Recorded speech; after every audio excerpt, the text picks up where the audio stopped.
Hello friends, जानू the kitchen house में तमारुं स्वागत है। आज આપણે બનાવશું સવારે અથવા તો સાંજે લઈ શકાય તેવો નવો નાસ્તો બનાવવાના છીએ। અને હજુ સુધી જો તમે મારી ચેનલને સબસ્ક્રાઇબ ના કરી હોય તો મારી ચેનલને સબસ્ક્રાઇબ કરજો, લાઈક કરજો, શેર કરજો, જેથી આવનારા નવા વિડીયો તમારા સુધી તુરંત પહોંચી શકે। સબસ્ક્રાઇબ કર્યો ત્યારે બાજુમાં આપેલ બે આઇકનને તમે પ્રેસ કરશો, જેથી તમને તુરંત નોટિફિકેશન આવી જશે, અવનવી રેસીપી તમને જોવા મળશે। તો ચાલો જોઈ લઈએ આપણે ફટાફટ રેસીપી। સૌ પ્રથમ મેં એક બાઉલ જેટલી ઝીણી સમારેલી મેથી લીધેલી છે, તેને આવી રીતના મેં ઝીણી એકદમ સમારી લીધેલી છે। હવે એક મોટું પોળું વાસણ લેવાનું છે, તેમાં આપણે મેથીને એડ કરવાની છે। હવે તેમાં એક વાટકી ઘઉંનો રેગ્યુલર લોટ છે રોટલી માટેનો, તે એડ કરી દઈ। એક વાટકી ચણાનો લોટ છે તે પણ આપણે એડ કરવાનો છે। એક વાટકી ચોખાનો લોટ છે તે પણ આપણે લઈ લઈ।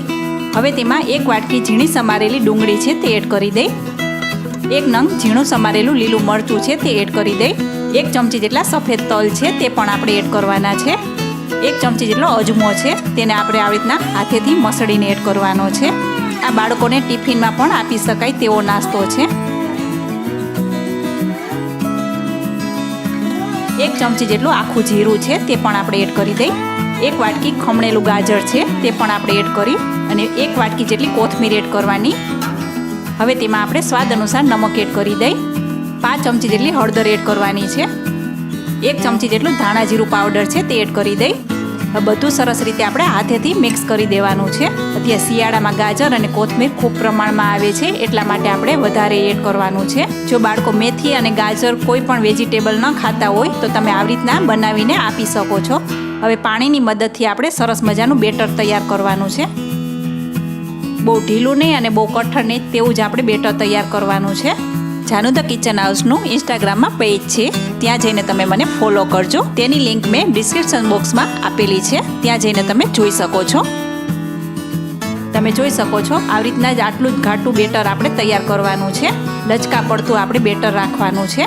હવે અહીંયા મેં નાની નાની વાટકી લીધેલી છે, તેને આપણે તેલથી ગ્રીસ કરી દેવાની છે।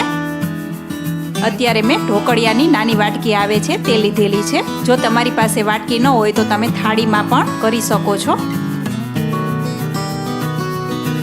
હવે સરસ મજાની તેલથી ગ્રીસ થઈ ગઈ છે।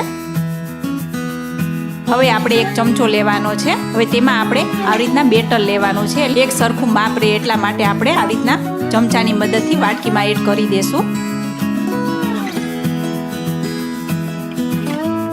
અને આવી રીતના હાથેથી થોડુંક પ્રેસ કરી દેવાનું છે। આ તમને ફરી યાદ દેવડાવી દઉં, તમને જો મારી રેસીપી ગમે તો મારી ચેનલને તમે ખૂબ ઝડપથી સબસ્ક્રાઇબ કરજો, વિડીયો ગમે તો વિડીયોને લાઇક કરજો। હવે અહીંયા સ્ટીમર પણ ગરમ થઈ ગયું છે, તેમાં આપણે વાટકી મૂકી દેવાની છે।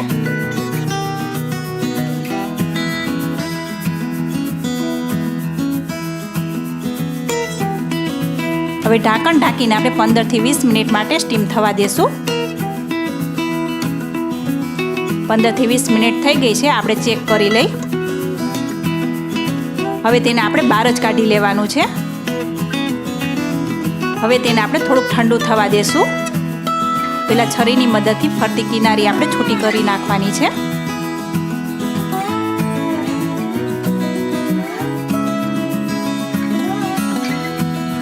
તમે જોઈ શકો છો એકદમ નીકળી જાય છે, સરસ મજાનું નાસ્તો તૈયાર થશે। હવે તેને આપણે એક પ્લેટમાં લઈ લેશું। હવે એક પેન મૂકવાનું છે, તેમાં આપણે 4 થી 5 ચમચી જેટલું તેલ એડ કરવાનું છે।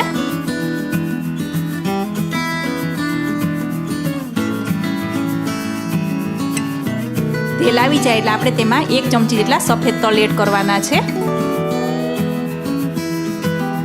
અને જે સ્ટીમ કરેલા ઢોકળા છે તે આપણે તેમાં મૂકી દેશું।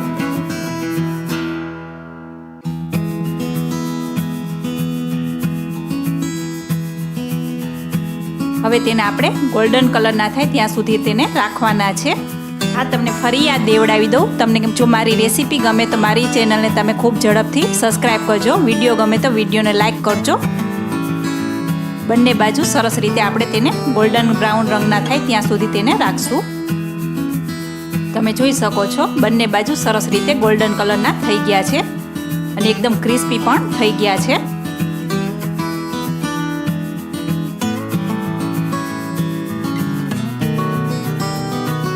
હવે આ નાસ્તાને આપણે એક પ્લેટમાં લઈ લેવાનો છે। અને ગરમા ગરમ આપણે તેને સર્વિંગ પ્લેટમાં જ લઈ લેશું. તેને મેં ટમેટા સોસ સાથે સર્વ કરેલો છે. તો છે ને સરસ મજાની નવી જ રેસીપી. આજની રેસીપી તમને કેવી લાગી છે તે મને કોમેન્ટ બોક્સમાં જરૂરથી જણાવજો. તો ફરી મળીશું અવનવી રેસીપી સાથે. ત્યાં સુધી આવજો.